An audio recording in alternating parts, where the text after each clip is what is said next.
5,000 na. Yun naman, 2 linggo namang gasolina mo yun.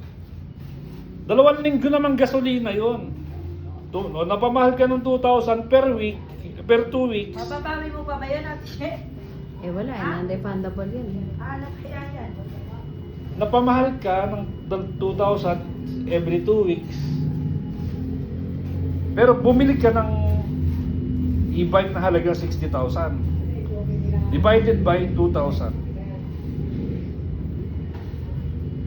So 30. 30 linggo.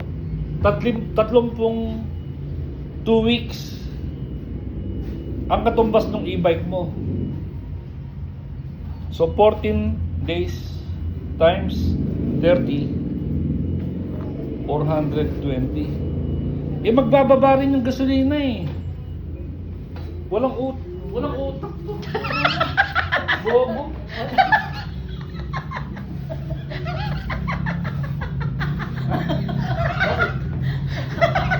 Bibili ka ng e-bike dahil tumaas lang ng 2,000 yung gasolina. Eh di hindi mo nagagamitin yung kotse mo.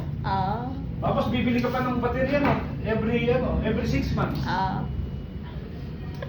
Oo nga, ate, ano ba? Yung baterya mo. Pull out mo pa ba yun? 20,000. Ano? Pull out pa